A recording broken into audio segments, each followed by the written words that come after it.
இந்திய வரலாற்றில் முதல் முறையாக மாநிலங்களவை சபாநாயகர் ஜெகதீப் தன்கருக்கு எதிராக நம்பிக்கையில்லா தீர்மானம் தாக்கல். அதானி விவகாரம் குறித்து பேச அனுமதி மறுத்ததால் எதிர்க்கட்சிகள் நடவடிக்கை.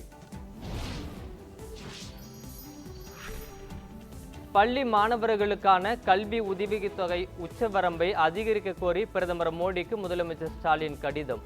குடும்ப ஆண்டு வருமான உச்சவரம்பை 2,50,000 ரூபாயிலிருந்து 8 லட்சம் ரூபாயாக உயர்த்த வலியுறுத்தல்.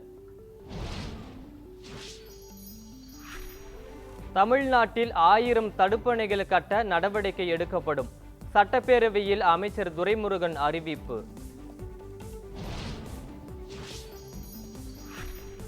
போட்டித் தேர்வை எதிர்கொள்ளும் வகையில் பள்ளி மாணவர்களுக்கு பாட புத்தகங்கள் வழங்கப்படும். சட்டப்பேரவையில் பள்ளிக்கல்வித்துறை அமைச்சர் அன்பில் மகேஷ் பொய்யாமொழி தகவல்.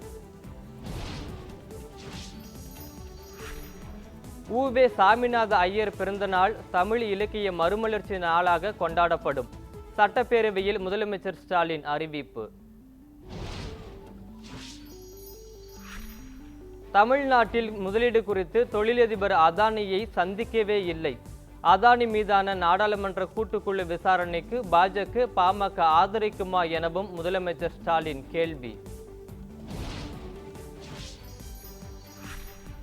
டங்ஸ்டன் விவகாரத்தில் உண்மைக்கு புறம்பான தகவலை முதலமைச்சர் கூறுகிறார். எதிர்க்கட்சி தலைவர் எடப்பாடி பழனிசாமி பேட்டி. குடிமராமத்து திட்டம் ஒரு நல்ல திட்டம். அதிமுக ஆட்சியில் கொண்டு வரப்பட்ட குடிமராமத்து திட்டத்திற்கு துரைமுருகன் சட்டப்பேரவையில் பாராட்டு. எச்சரிக்கை கொடுக்கப்பட்ட பின்னரே சாத்தனூர் அணை திறக்கப்பட்டது. சட்டமன்றத்தில் முதலமைச்சர் பதில். சேலம் மாவட்டம் தாரமங்கலம் அருகே குட்கா கடத்தல் மன்னன் கைது. 300 கிலோ போதைப் பொருள் பறிமுதல். 3 பேர் கைது செய்து சிறையில் அடைப்பு. இரட்டை இலை சின்னம் தொடர்பாக இபிஎஸ் மற்றும் ஓபிஎஸ் நேரில் ஆஜராக தேர்தல் ஆணையம் நோட்டீஸ். 19ஆம் தேதி மதியம் 3 மணி அளவில் ஆஜராகி வாதங்களை தாக்கல் செய்ய உத்தரவு. டிவி சீரியல்களை தணிக்கை செய்து வெளியிட உத்தரவிடக் கோரி மனு தாக்கல். மத்திய தொலைத்தொடர்பு ஒழுங்குமுறை ஆணையம், தமிழ்நாடு அரசு கேபிள் டிவி கழகத்தின் இயக்குநர் உள்ளிட்டோர் பதில் மனு தாக்கல் செய்ய சென்னை உயர்நீதிமன்ற மதுரை அமர்வு உத்தரவு. விதிகள் மீறி செயல்பட்ட 12 வழக்கறிஞர்கள் மீது ஒழுங்கு நடவடிக்கை. தமிழ்நாடு புதுச்சேரி பார் கவுன்சில் உத்தரவு. கார்த்திகை மாத செவ்வாய்க்கிழமையை ஒட்டி காஞ்சிபுரம் மாவட்டம் வல்லக்கோட்டை சுப்பிரமணிய சுவாமி கோவிலில் குவிந்த பக்தர்கள். 108 முறை கோயிலை வலம் வந்து வழிபாடு. திருவண்ணாமலையில் மலை உச்சிக்கு சென்று மகா தீபத்தை காண பக்தர்களுக்கு அனுமதி இல்லை. சட்டப்பேரவையில் அமைச்சர் சேகர்பாபு அறிவிப்பு. திருவண்ணாமலை தீப திருவிழா தேரோட்டம். ஏராளமான பக்தர்கள் பங்கேற்று சுவாமி தரிசனம். திருவண்ணாமலை கார்த்திகை தீப திருவிழாவை ஒட்டி 3 வழித்தடங்களில் மெமு மற்றும் விரைவு ரயில்கள் மொத்தம் 16 சிறப்பு ரயில்கள் இயக்கப்பட உள்ளதாக தெற்கு ரயில்வே அறிவிப்பு.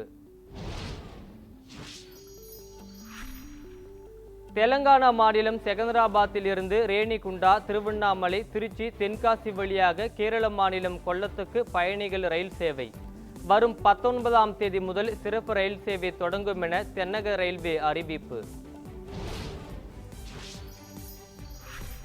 டிஎம்கே ஃபைல்ஸ் 3ஆம் பாகம் அடுத்த ஆண்டு வெளியிடுவோம். நாகையில் பாஜக மாநில தலைவர் அண்ணாமலை பேட்டி. சென்னை, காஞ்சிபுரம், திருவள்ளூர், செங்கல்பட்டு மாவட்டங்களில் இன்றும் நாளையும் கனமழைக்கு வாய்ப்பு. வானிலை ஆய்வு மையம் கணிப்பு. தென்மேற்கு வங்கக்கடலில் குறைந்த காற்றழுத்த தாழ்வு பகுதி ஆழ்ந்த காற்றழுத்த தாழ்வு பகுதியாக வலுவடைந்தது. இந்திய வானிலை மையம் தகவல். மறு அறிவிப்பு வரும் வரை ராமேஸ்வரம் மீனவர்கள் கடலுக்கு மீன்பிடிக்க செல்ல வேண்டாம் என மீனவர் நலத்துறை உதவி இயக்குநர் எச்சரிக்கை. இன்று காற்றின் வேகம் 45 கிலோமீட்டர் முதல் 55 கிலோமீட்டர் வரை வீசக்கூடும் எனவும் தகவல். இலங்கை கடற்படை கைது செய்து காரைக்கால் மீனவர்கள் 18 பேரை விடுவித்தது பருத்தித்துறை ஊர்காவல் நீதிமன்றம். விசைப்படகு உரிமையாளர் நீதிமன்றத்தில் நேரில் ஆஜராகவும் ஆணை. மீனவர்கள் நலன் மற்றும் மீன் வளத்துக்கென தனி அமைச்சகம் உருவாக்க வேண்டும். கன்னியாகுமரி எம்பி விஜய் வசந்த் நாடாளுமன்றத்தில் ஒத்திவைப்பு நோட்டீஸ்.